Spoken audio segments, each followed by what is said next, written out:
नमस्कार साथियों। आज मैं उस ट्रेन के बारे में बात करूंगा जो सुरंग में घुसते ही रहस्यमयी तरीके से गायब हो गई थी।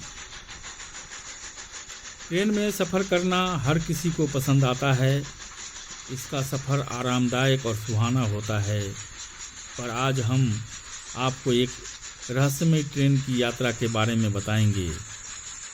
इस ट्रेन में यात्री चढ़े, ट्रेन अगले स्टेशन के लिए रवाना भी हुई, लेकिन कभी अपनी मंजिल तक नहीं पहुंची। वो बीच में रास्ते में ही कहीं गायब हो गई। रहस्यमयी तरीके से गायब हुई ये ट्रेन की घटना इटली की है।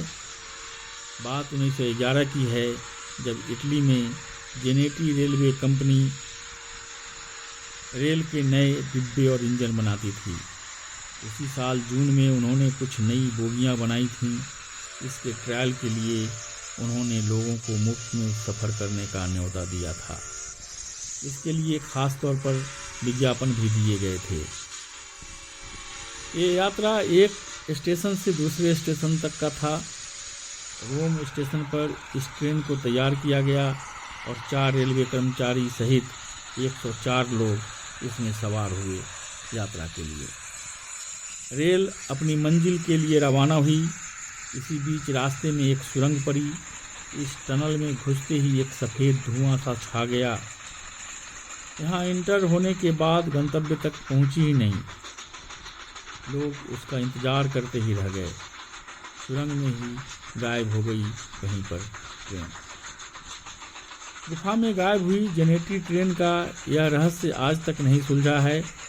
कहते हैं इस ट्रेन में सवार 2 यात्री किसी तरह उससे उतरने में कामयाब हो गए थे, मगर उनकी हालत बहुत ही ख़राब थी।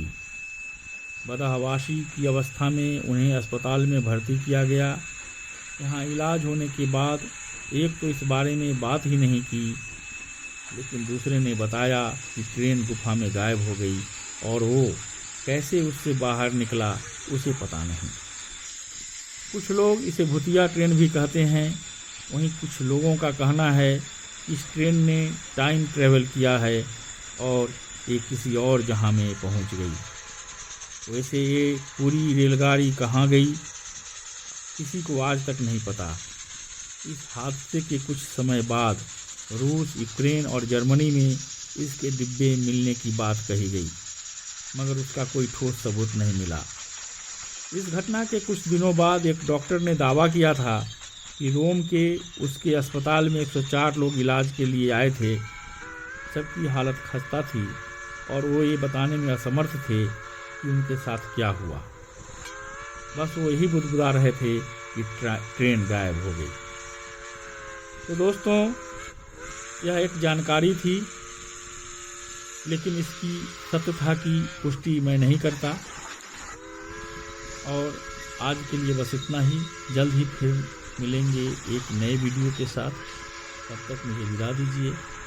और हाँ, अगर आपने मेरे इस चैनल को अभी तक सब्सक्राइब नहीं किया है तो सब्सक्राइब कीजिए, लाइक कीजिए। नमस्कार, जय हिंद, जय भारत।